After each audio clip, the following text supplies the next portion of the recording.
자, 오늘 이 시편 5편도 역시 다윗이 지은 시인데요. 특별히 이 시편 5편은 우리가 처음에 나오는 그 1절에 나오는 말을 통해서도 알 수 있다시피 하나님 앞에 개인적으로 탄원하는 그런 탄원시라고 이렇게 우리가 말할 수가 있습니다. 시편 5편도 보면은 여기에 표제가 있죠. 다윗의 시 인도자를 따라 반하게 맞춘 노래다, 그렇게 말을 하고 있어요. 시편은 말 그대로 시지만 또 곡조를 붙이면 하나의 찬송이 될 수도 있는 그런 찬송이자 또 하나의 기도문이자 그렇게 될 수 있어요. 왜 그러냐면 이 시편, 유대인들은 아침과 저녁에 기도했는데 특별히 지난주에 우리가 보았던 것처럼 시편 4편은 언제 우리가 많이 읽었다고 그랬어요? 저녁에. 그래서 이 시편 4편은 저녁 기도문이라는 그런 게 불리기도 한다고 그랬죠. 오늘 이 시편 5편은 아침에 많이 읊었다고 해서 아침 기도문이라는 그런 이름으로 또 불리고도 있는데, 특별히 그것을 볼 수 있는 게 뭐냐면 3절에 다윗이 이렇게 표현하죠. 야훼여 아침에 주께서 나의 소리를 들으시리니 아침에 내가 주께 기도하고 바라리이다. 이제 그렇게 말하는 것을 통해서 이 시는 어떤 아침에 그런 기도하는 기도문이었구나라는 것을 알 수 있어요. 그래서 찬양이면서 기도예요. 그러니까 우리가 보통 기도 그러면은 뭐예요? 기도는 곡조 없는 찬송이다, 우리가 그렇게 말하죠. 또 찬송은 또 바꾸어 말하면은 곡조 있는 기도다, 그렇게 말씀드릴 수가 있어요. 그러니까 찬송과 기도가 어떻게 보면 우리가 하나님 앞에 하는 아멘은 그러한 우리의 입술의 고백이죠. 그런데 이것을 우리가 중요한 건 뭐냐면 일반적으로 내가 하나님 앞에 외치기만 하는 그런 소리가 아니라 하나님이 들으시는 그런 소리가 되어야 된다는 것을 우리가 성경을 통해서 알 수 있어요. 그러니까 내가 말을 하는데 상대방이 듣지 않으면 내가 하는 말은 아무 의미가 없어요. 내가 찬양을 하는데 상대방이 그걸 받지 않으면 그것 또한 아무도 의미가 없죠. 마찬가지로 우리가 하는 그 모든 기도가 사실은 하나님께서 들으시고 하나님 앞에 응답되어지는 그런 기도가 되어야 되는데, 사실은 하나님께서는 우리의 모든 간구하는 기도를 다 들으시고 응답하시는 줄로 믿습니다. 그럼에도 불구하고 그러지 못하는 그런 기도가 있기 때문에 우리가 어떠한 것을 하나님께서 미워하시고 어떠한 것을 하나님께서 기뻐하시는지를 우리가 정확하게 알고 우리가 행해야 되지 않을까 생각을 합니다. 오늘 이 다윗의 이 시편을 자세히 보면 어떤 상황에서 지어졌는지 잘 모르지만 대체적으로 앞에 3편, 특별히 3편에서는 압살롬에게 쫓겨났을 때 지은 시라고 했잖아요. 4편은 그 이후에 지어진 시라고 그렇게 얘기하는데, 아무튼 4편, 5편도 역시 그 압살롬과의 관계가 있었던 것이라고 그렇게 이야기들을 많이 하는데, 중요한 것은 지금 뭐냐면 다윗이 지금 원수들에게 공격을 받고 있는 그런 상황이라는 것을 우리가 알 수 있어요. 지금 여러분들 가운데 이러한 상황에 놓여 있는 사람들이 있습니까? 오늘 이 시편을 많이 읽으시면서 다윗이 그런 상황 속에서 어떻게 이렇게 하나님 앞에 기도하고 찬송하였는지를 우리가 많이 이렇게 암송하고 또 읽으면서 그걸 좀 느꼈으면 좋겠어요. 지금 읽는 가운데 나는 혼자 있구나라고 생각하는 사람들 절대로 그렇지 않다는 거 꼭 기억하시기 바랍니다. 처음에 1절에 보니까 말하죠. 야훼여 나의 말에 귀를 기울이사 나의 심정을 헤아려 주소서. 하나님께서는 우리의 기도를 들으시는 그런 하나님이시죠. 다윗은 그걸 알기 때문에 하나님 앞에 간구할 때 하나님이여 나의 기도를 들어주소서, 그렇게 나의 마음을 헤아려 주소서, 그렇게 말을 했다는 거예요. 사실 우리가 사람에게 이거를 많이 얘기해요. 억울한 일이 있을 때 이 억울한 일을 누군가에게 풀어놓으면 사실은 그 마음이 이렇게 막 안정되는 걸 느껴요. 희한하게도 사람이 뭔가 억울한 일이 있을 때 누군가에게 자꾸 하소연하고 싶지 않아요.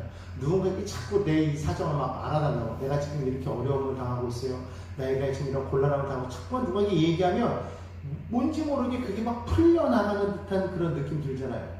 사람에게 말만 해도 이것이 막 풀려나가는지인데, 그런데 사람이 그것을 듣는다고 해결해 줄 수 있느냐? 사실은 그렇지 않거든요. 오히려 정말 내가 이것을 털어놓았지만 그것이 나중에 그 사람을 통해서 나에게 이것이 올무가 될 수도 있기 때문에, 사실은 어떻게 보면 지금 나의 이런 모든 아픔과 이런 상황을 지금 얘기함으로 인해서 이것을 크게 해소할 수 있어요. 정말 그것을 다 풀어감으로써 마음의 평안을 찾을 수도 있고 뭔가 좀 안정감을 좀 찾을 수도 있겠지만, 사실은 그때뿐이라는 거죠.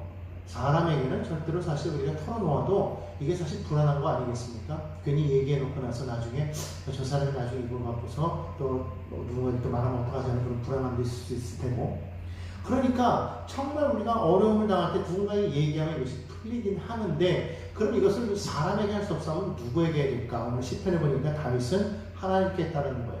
하나님 내 말 좀 들어주세요. 이 말이죠.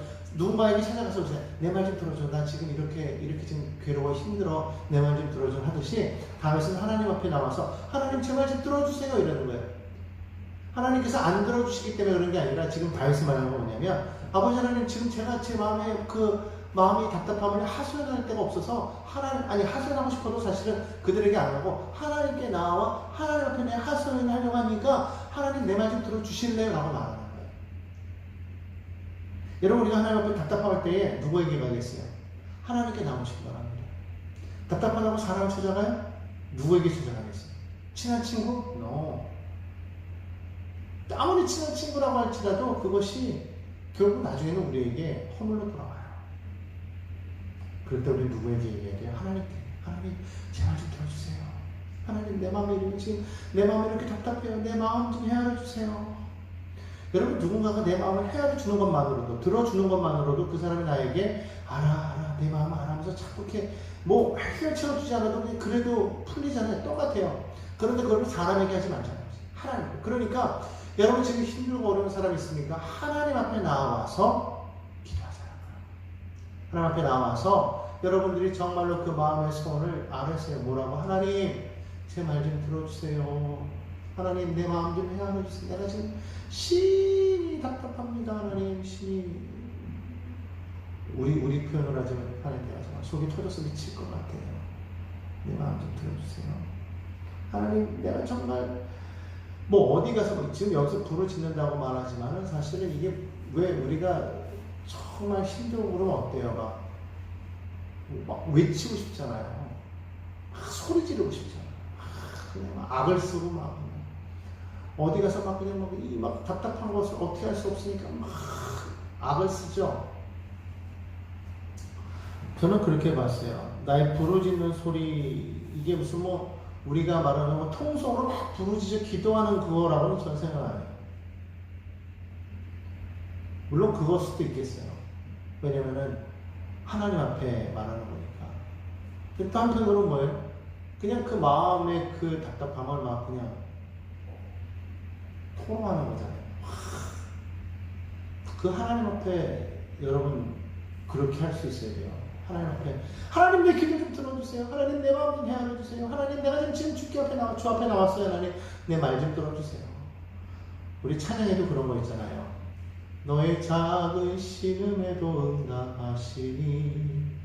하나님이 작은 세미한 음성도 하나님 들으시고 입술이 웅얼거리는 소리를 들으시고 다 들으신다. 하나님이 못 들으시는 분이 아니라 우리가 못 들어도 하나님은 다 들으시는 거예요. 왜? 그분은 전능하신 분, 전능하신 하나님이기 때문에. 그분은 왕 중에 왕이기 때문에 다윗은 알았어요. 뼈를 고르게 나의 왕 나의. 여러분, 우리의 하나님은 왕입니다. 전능하신 왕입니다. 그분에게 못할 게 없어요. 능하지 못할 게 없습니다. 다 아시고 다 들으신 하나님이에요. 근데 그분이 누구의 하나님이냐? 다윗은 나의 하나님이라고 했어요. 오늘 그 하나님이 여러분의 하나님, 상인의 하나님, 여러분 지금 여러분 각자의 하나님이 되기를 간절히 소망합니다. 여러분들 예수의 이름으로 여러분들이 나아갈 때 하나님께서 응답하여 주시겠다고 말씀하셨잖아요.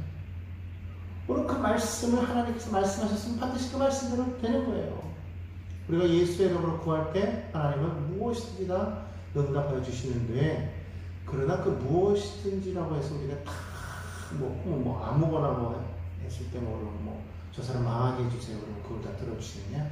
그건 아니에요. 아버지의 뜻대로 구하는, 하나님의 뜻대로 구하는 자가 돼요. 자, 오늘 다윗은 하나님 앞에 그렇게 계속 얘기해요. 내 말 좀 들어주세요. 다윗은 혼자가 아니었던 것 같아요. 사실 인간적으로 보면 다윗은요, 온통 사망의 적이었잖아요. 우리가 3편, 4편, 우리가 읽으면서 5편까지 왔는데 계속해서 다윗의 모습을 보면 주변에 물론 돕는 사람도 있었던 건 알아요. 그런데 주변에 적이 더 많았어요. 정말 적이 많았어요. 오늘 여기 보니까 많잖아요. 지금 5절로부터 쭉 보면은 많아요. 다 지금 많아요. 계속 그 말하는 사람들이 다 그들이에요. 대적들이에요. 그러니까 어떻게 보면 다윗은 외로운 거죠. 왕이지만 정말 외로운 그런 위치에, 권력자지만 외로운 위치에 있는 그런 다윗입니다. 근데 그는 혼자 가는 거예요. 왜? 자기의 마음을 토로할 수 있는 하나님이 항상 함께 하시는 그를 믿었다라는 것이죠. 그래서 하나님 앞에 친구처럼 얘기하는 하나님 내게 말 좀 들어주세요. 하나님 내 말 좀 들어주세요. 여러분 그럴 수 있어요? 하나님 내 말 좀 들어주세요. 그렇게 기도하는 거예요. 하나님 내 말 좀 들어주세요. 하나님 지금 내 마음이래요. 하나님 나 지금 마음이 지금 내 마음이 요동하고 있어요. 내 마음 좀 들어주세요. 내 마음이 이래요. 하소연하는 거예요. 왜? 그분은 나의 왕이고 나의 하나님이기 때문에. 그분은 왕의 왕이에요. 만물을 창조하신 만유의 주가 되신 온 세상의 창조주가 되신 구원주가 되신 하나님이시기 때문에 그 앞에 근데 그분이 우리의 기도를 들으셨지. 생각해 보십시오. 세상에 어느 왕이 우리 한 사람 한 사람의 기도에 그렇게 친구처럼 들어준 사람이 누가 있어요? 근데 하나님은 그러신다는 거예요. 주님이 정말 전능하신 그 하나님이 사실 우리는 어느 정도 직급이 있는 사람들에게는 사실 잘 당하기 어렵잖아요. 힘들지 솔직히. 말단 직원이 과장, 부장 그 앞으로 함부로 못 가요. 하물며 뭐 이사, 사장, 회장 그 앞까지 뭐 담당해 가지고 제발 좀 들어주세요 이렇게 말할 용기 있는 사람이 어디 있겠어요. 물론 그런 사람도 있긴 있겠지만 어렵단 말이죠. 사실 말 잘하는 사람도 갑자기 높은 사람이 오면 긴장되기도 하고 막 쭈삣대기도 하고 그렇지 않아요? 당연한 거죠. 그런데 우리 하나님은 그런 하나님이 아니십니다. 너무나도 친구와 같이 우리의 말에 귀를 기울여 주시니 그 하나님이었던 것을 다윗은 알았다. 언제부터? 저 목동시절부터. 그가 어린 시절에 그 들에서 양떼를 칠 때부터 그는 하나님 앞에 찬양했잖아요. 그런 걸 알았다는 거예요. 여러분이 아는 하나님은 어떤 하나님입니까? 그냥 단순히 왕이기 때문에 너무 높고 높은 그런 하나님이라서 내가 차마 다가갈 수 없는 그런 하나님입니까? 높고 높지만 정말 그건 맞지만 그러나 친히 다가갈 수 있어요. 아니 친히 우리에게 찾아오셔서 우리를 구원하신 그 하나님이시기 때문에 하나님 영광 보좌 버리시고 낮고 천하의 곳에 오셔서 우리를 위해서 대신 십자가를 지신 주님. 여러분 그분을 생각할 때 우리가 그분 앞에 우리는 너무나도 친근감 있게 다가갈 수 있지 않겠어요? 삭개오가 많은 사람들에게 따돌림 당할 때 그가 뽕나무에 올라가서 예수 얼굴 보고자 했을 때 주님이 그곳에 서서 삭개오야 내려와라 내가 오늘 네 집에 거해야 되겠다. 그럼 삭개오 집에 가가지고 삭개오와 함께 거하는 여러분 이런 주님 사마리아 수가성에 그 우물가에 제자들 다 보내시고 목마르다 하시면서 먹을 거 물 마실 거 다 찾으러 보내신 이후에 이미 주님은 아셨던 건지 모르겠지만 어쨌든 제자들이 다 떠나고 홀로 여인을 만나서 그 여인의 모든 아픔을 다 들어주시고 얘기하고 풀어주시는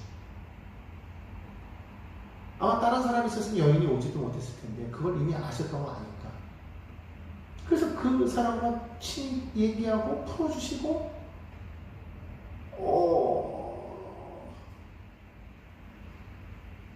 다윗은 그걸 알았던 것 같아요. 그러니까 하나님 내 말 좀 들어주세요. 내 말 좀 들어주세요. 자, 다윗은요 아침에 기도했다. 그래서 아침에 기도했다. 또 지난번에 보면 또 저 밤에 또 기도했어요. 다윗은 아침과 저녁으로 기도했다. 이게 무엇을 뜻하겠어요? 아침과 저녁으로 하나님 앞에 계속적으로 풀었다. 그의 삶이 정말 힘들었구나라는 걸 알 수 있어요. 밤이면 밤, 낮이면 낮, 아침이면 아침 계속해서. 그는 하나님 앞에 기도할 수밖에 없어요. 특별히 아침에 하나님께서 우리의 기도를 들으신다. 아침에. 아침에 나로 주의 인자한 말씀을 듣게 하소서. 내가 주를 사모하나이다. 나로 주의 길을 가게 하소서. 아침에 여러분 정말 그 아침에 깨어나서 가장 좋은 시간에 하나님 앞에 기도할 수 있습니다. 물론 새벽도 될 수 있어요. 근데 반드시 새벽이 아니더라도 아침에 여러분들이 정말 하나님 앞에 기도할 때 하나님께서 들으신다. 그래서 아침에 다윗은 기도한다. 지금 그렇게 봅니다. 그러니까 하나님은 아침에 들으세요. 밤에 들으세요. 낮이나 밤이나 주님은 항상 우리에게 관심을 갖고 계시다는 거 기억을 하시기 바랍니다. 자, 그런 점을 보니까 하나님은 어떤 하나님이시냐? 하나님은 죄악을 기뻐하지 않는다고 설명을 이렇게 말합니다. 악이 죄와 함께 머물지 못하며 그렇게 말하고 있습니다. 사실은 하나님 안에 선함과 악함이라는 것이 다 공존하겠죠. 그런데 하나님께는 모든 것이 악하다 선하다 말할 수가 없는 것이죠. 하나님은 완전하신 하나님이시기 때문에 그 하나님에게서 하나님이 만드신 피조물 가운데 천사가 타락해서 사탄이 되었다? 결국에는 그런 모든 속성까지도 하나님이 다 이미 가지고 계시는 하나님이시잖아요. 그런데 그것을 다스리시는 분이 또 하나님이시잖아요.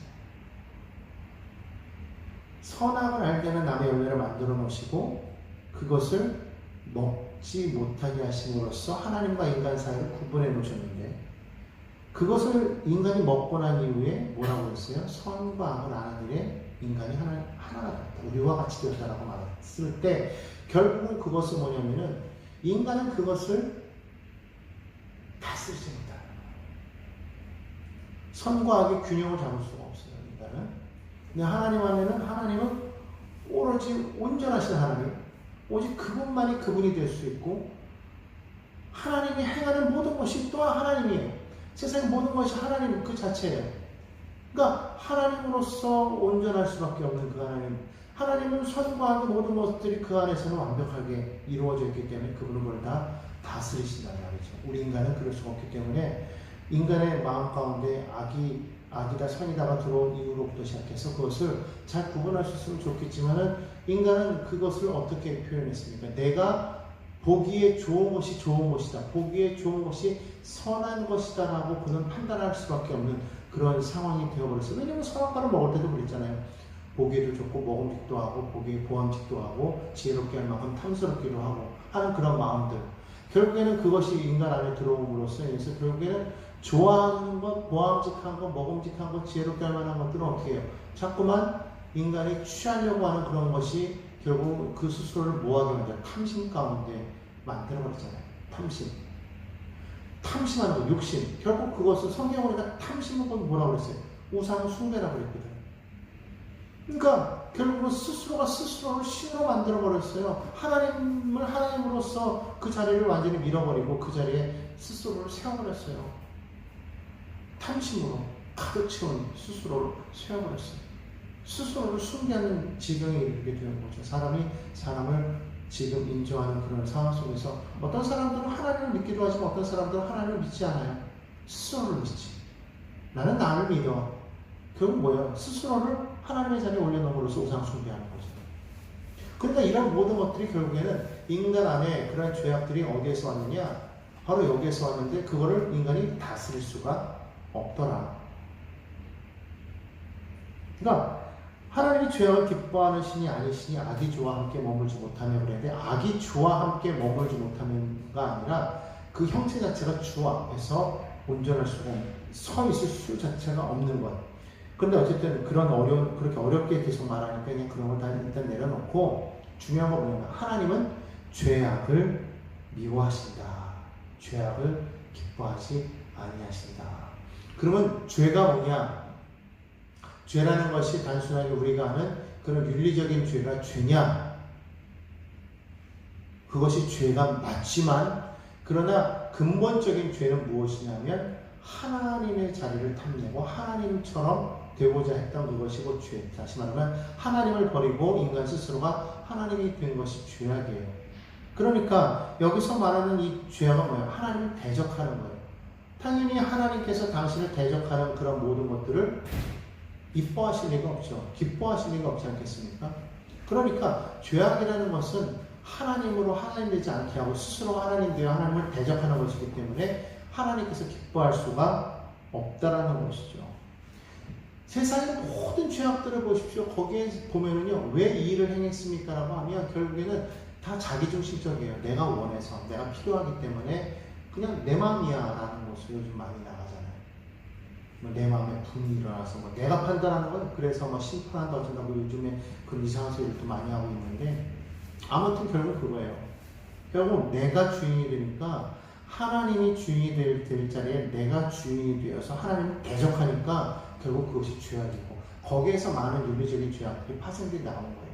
그러니까 당연히 하나님이 죄악을 미워할 수밖에 없죠. 왜? 죄악에 서 있는 사람들은 결국 뭐다? 하나님을 대적하는 사람들이기 때문에. 그러니까 악은 뭐다? 악은 그냥 단순하게 여러분 생각할 때 그냥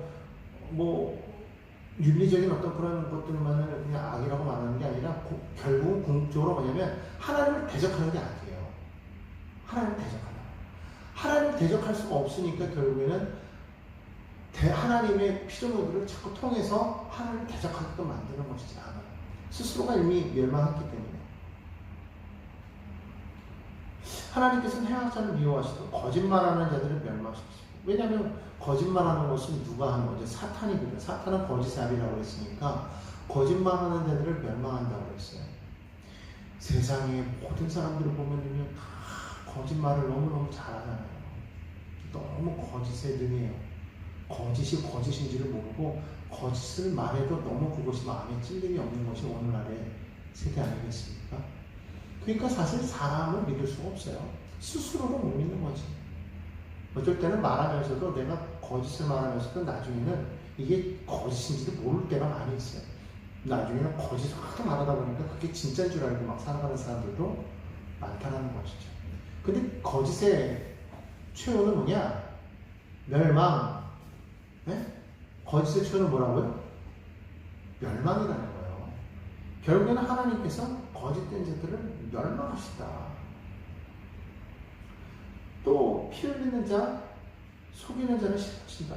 거짓말이나 속이는 자나 똑같은데 하나님께서 보니까 피 흘리는 자, 피 흘리기를 즐기는 자는 그냥 살인하는 자를 말하잖아요. 요즘에 얼마나 많아요. 툭 하면은 막 그냥 사람들 막 죽이는 사람들 막 여기저기 나오는데 하나님께서 싫어하는 거라고요. 그러니까 하나님께서는 오만한 자, 행악자, 거짓말하는 자, 살인하는 자, 속이는 자를 하나님은 싫어하셔서 그들을 멸망시키겠다고 말씀하고 있어요. 멸망한다라는 것이 결국에는 그냥 단순히 우리 존재가 사라지고 존재가 망하는 것만 말하면 안 돼요.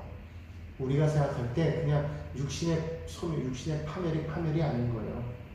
궁극적으로 따지면은 영혼의 파괴고, 더 궁극적으로 따지면 뭐냐면 하나님 앞에 서지 못하는 것, 그게 진짜 멸망이에요.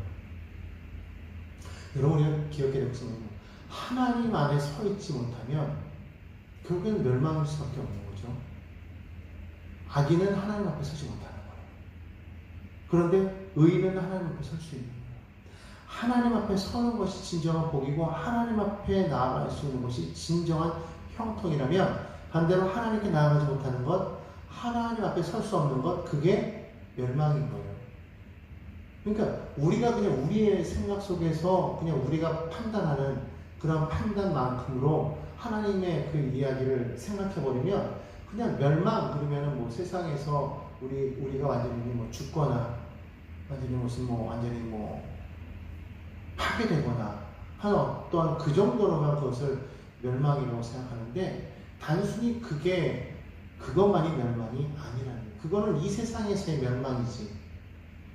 그러나 이 세상 또한 하나님의 그러한 다스림 속에 있기 때문에 이 세상도 언젠가는 멸망하게 되어 있습니다. 그러면 그것만으로 우리가 멸망이라고 말한다면 너무 그게, 그렇게 따지면은 세상에 억울한 사람들이 얼마나 많아요. 그것이 멸망이 아니에요. 진짜 멸망은 뭐냐면 하나님 앞에 설 수 없는 거예요. 죄인이 하나님 앞에 서지 못하는 거예요. 악인이 하나님의 회중에, 의인의 회중에 들지 못하는 거예요. 오직 하나님 앞에 설 수 있는 것이, 이것이 형통이요, 이것이 복이요, 이것이 하나님의 놀라운 은혜임을 우리가 진정으로 믿고, 우리가 멸망한다는 것은 정말 우리가 하나님 앞에 예배할 수 없구나, 하나님 앞에 나아갈 수 없는 것이구나, 하나님 앞에 서지 못하는 것이구나, 이게 정말 이게 파멸임을 알아야 돼. 그래 다윗은 그걸 아니까 7절에 뭐라고 말하냐면, 오직 나는 주의 풍성한 사랑을 힘입어 주의 집에 들어가 주를 경외함으로 성전을 향하여 예배한다. 그러니까 여러분 7절이 여기 참 이게 의에 대해서, 복에 대해서 지금 얘기하고 있는 게 뭐냐면, 하나님의 집에 들어가서 하나님 앞에 서서 하나님을 향해서 예배할 수 있는 거예요. 뭐 때문에? 하나님의 크신 사랑, 풍성하신 사랑 때문에. 그 사랑을 이것을 오늘날 우리로 따지면 뭐예요? 예수 그리스도의 십자가의 보혈을 힘입어 우리가 성소에 들어갈 담력을 얻었다. 히브리서 말씀입니다. 이게 은혜입니다. 그러니까 여러분 정말 하나님 앞에 우리가 올바르게 우리가 설 수 있음을 우리가 은혜로 알고, 그게 정말 기뻐하는 자가 진짜 복 있는 사람이라는 거예요. 우리가 앞에서 시편 1편에서 복 있는 사람은 그 말할 때 악인의 길을 듣지 아니하고 죄인의 길을 서지 아니하고 오만한 자의 자리에 앉지 아니하고 그러잖아요. 그죠? 그럼 뭐라고 오직 야훼의 율법을 즐거워하여 그 율법을 주로 묵상하는 자로다. 하나님의 말씀이 기뻐서 그 말씀을 늘 묵상하면서 하나님의 말씀 속에서 살아간다는 건 뭐냐면, 하나님 앞에 온전히 서 있는 것을 말하는 거예요. 하나님 앞에 온전히 서 있는 거예요. 하나님 앞에 온전히 서 있는 자가 진짜 복 있는 사람이에요. 그러지 못하면 다 멸망하는 거예요. 그러니까 우리가 정말 이게 그냥 세상적으로 보면 뭐 재산이 많고 뭔가 이렇게 탁 되고 좀 그러면 그게 복 있는 거지만, 그거는 그냥 편한 거고 편리한 것뿐이지, 그러지 못하면 불편한 것이고 좀 힘든 것뿐이지, 그거를 복이 있다, 복이 없다 그렇게 말할 수 없네. 잘 산다, 못 산다니 이렇게 표현할 수 있어요. 근데 그것이 복 있는 자다, 형통한 자다라고 말하는 거 아닙니다. 왜냐하면 그 안에도 보면 정말 뭐 아무리 부요해도 그 안에 정말 온갖 그 모략과 그리고 다툼과 미움과 그런 것들이 얼마나 많아요. 물론 그렇다고 해서 뭐 가난함이 무슨 뭐 형통이냐 뭐 그렇게 말한다고 하면 세상적으로 보면 아니겠지만, 그러나 정말 중요한 건 뭐냐면, 부유한 자라고 해서 나쁜 것도 아니고 가난한 자라고 해서 나쁜 것도 아니고, 정말 나쁜 건 뭐냐면 부유하나 가난하나 하나님 앞에 서지 못하는 게 정말 파멸된 것이고, 부유한 사람이든지 가난한 사람이든지 하나님 앞에 올바로 설 수 있는 사람들은 정말 복이 있는 사람인 것이죠.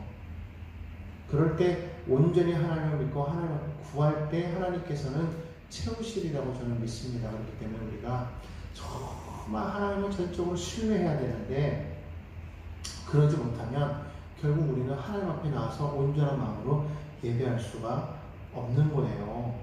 다윗은요, 정말 그런 여러 가지 역경 중에도 하나님 앞에 나아가서 그는 하나님을 경외하고 하나님을 예배했대요. 여러분 정말 오늘 이곳에 나와 있는 여러분 정말 하나님을 경외하십니까? 정말 하나님을 경외하고 정말 하나님을 기뻐하는 사람은요, 하나님의 전에 나오는 길을 정말 기뻐할 수 있어야 돼요. 하나님의 전에 나오는 것이 정말 마음에 부담이 되고 힘들고, 뭐 하나님 앞에 예배하는 것에 대해서 그냥 편하게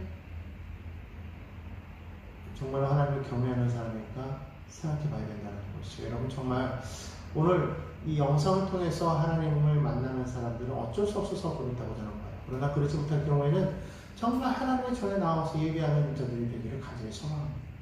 어떠한 상황에서도 주 앞에 나올 수 있으니 복이고 주 앞에 설 수 있으니 은혜인 것을 깨달으시기를 바랍니다. 주의 전에 나와서 함께 예배할 때에 그것이 큰 복임을 우리가 알고 다윗처럼 예배해야 돼요.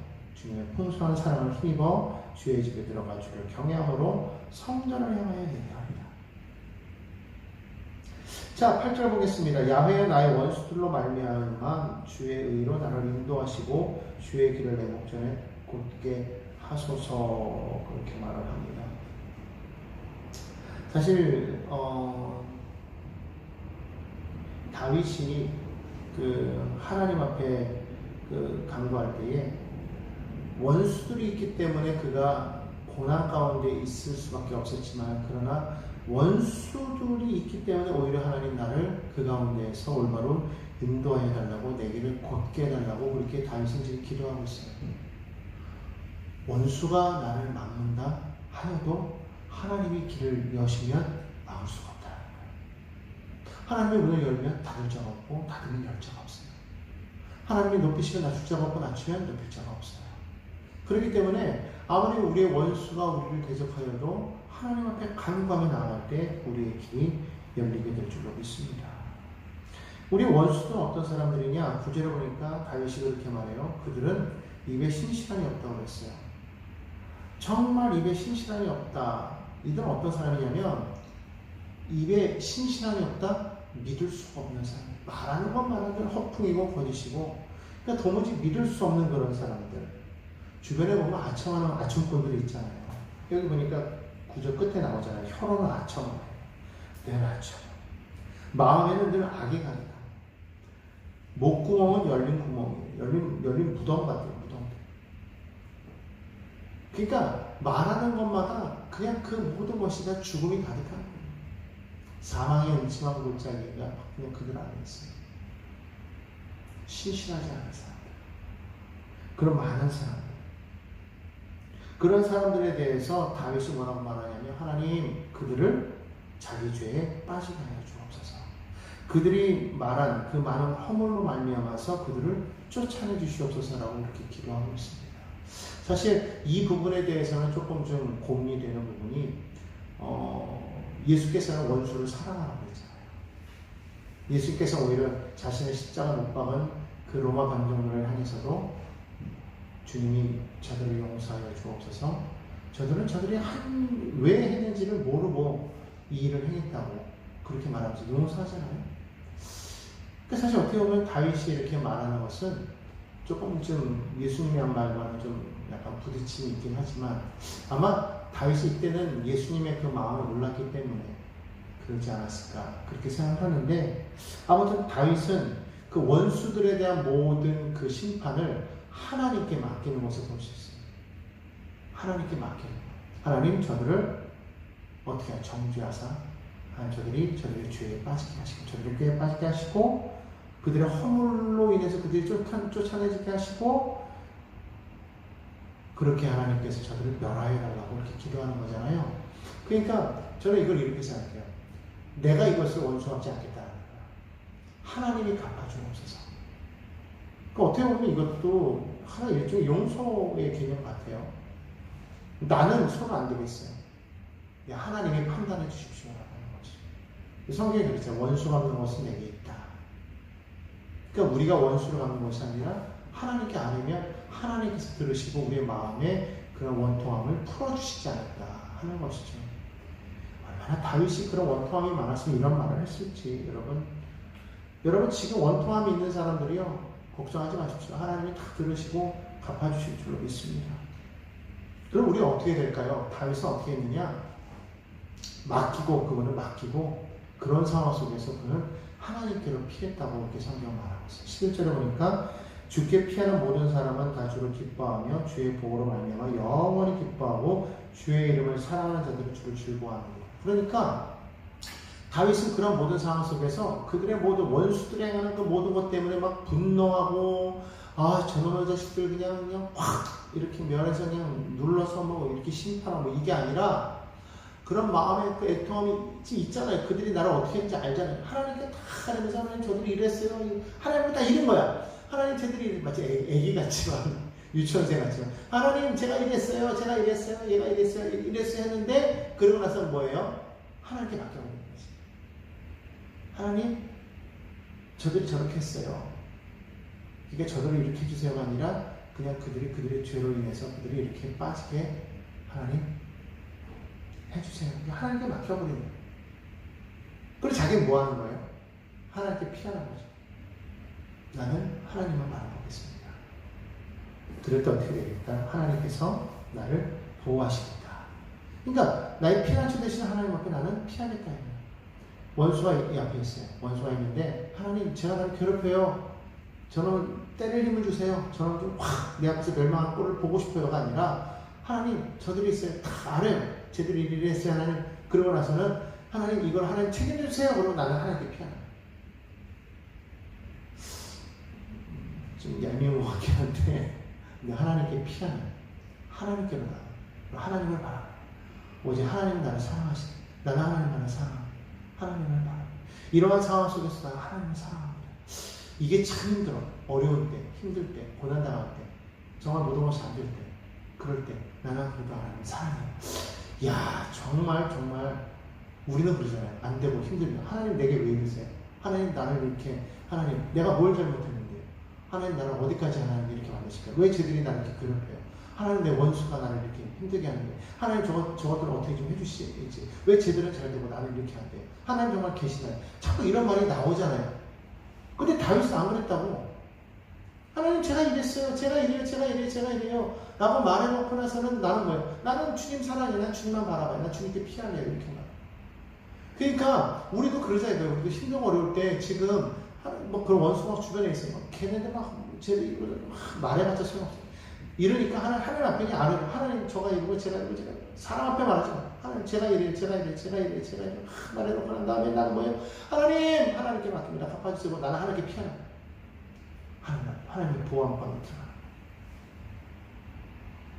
그러면 하나님 뭐 하시냐? 하나님께서 주는 의인에게 보고 주시. 아까 말했던 것처럼 여러분 이거 의미를 잘 파악해야 돼요. 악인은 누구고 의인은 누구냐 그랬을 때 악인은 살인자가 악인이 아니에요. 의인이 살인 안 하면 의인이에요? 도둑질을 하면은 죄인이고 악인이고 도둑질을 안 하면 의인이 아닌 거예요. 의인도 하나님 앞에 서지 아니하면 그런 의인이 아닌 거예요. 하나님 앞에 서 있지 아니하면 사람이 보았을 때 선하다 아니에요. 그도 악인인 거예요. 하나님 앞에.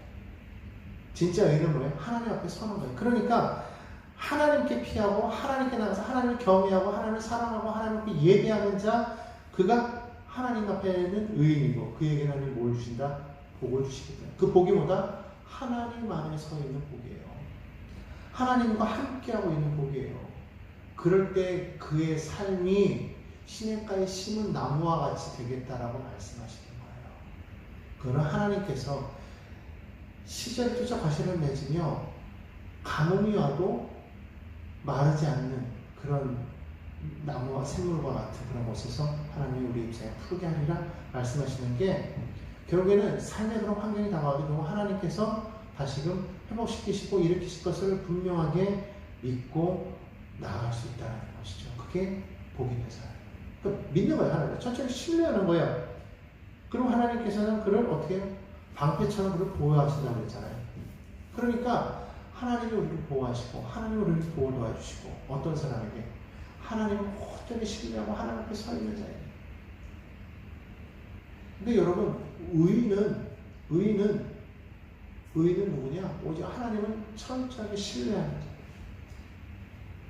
하나님 온전히 신뢰하고 하나님 앞에 믿음으로 나아서는 자. 그 의인이에요. 어떤 상황 속에서도 하나님 앞에 아뢰 수 있고 하나님만 바라볼 수 있고 그런 사람이 의인이에요. 오늘 여러분 이 시간에 우리가 말씀 듣고 이제 설명을 또한 하나님 바라보는 거 아니겠어요? 그러니까 저 여러분들은 그냥 보면은 내가 뭐가 의인일 수가 있어요. 참 내 삶을 모습 보면 의인 같지 않은데 그런데 우리는 뭐 하려고 그래 자꾸 하나님을 경외하고 하나님께 피하는 거잖아요. 다윗 봐요. 지금 하는 게 제가 아까 좀 약간 유치하다고 약간 좀 약간 좀 치사한 거 아니고 이렇게 말했잖아요. 그런 모습 보이잖아요. 그냥 하나님 앞에 막 말하는 거잖아요. 하나님 앞에 막 어떻게 보면 고자질하는 거 같잖아요. 하나님 내가 좀 들어주세요. 제가 이랬어요. 제가 막 고자질하는 거 애기처럼. 그런데 그러면서도 하나님을 완전히 신뢰하고 믿고 나아가는 하나님 선생님을 믿으니까 애가 그렇게 하는 거지. 하나님을 믿으니까 다윗이 그런 거죠. 그러니까 다윗의 그런 모습을 보면 좀 뭔가 완벽하지 않아요. 사람은 완벽하지 않죠. 부족해. 좀 어리숙할 수도 있고 좀 뭔가 뭐 저래 이럴 수도 있지만 그러나 중요한 건 뭐예요? 하나님을 철저하게 신뢰하고 나도 그렇고 여러분도 그렇고 그러한 모습이 되어야 되지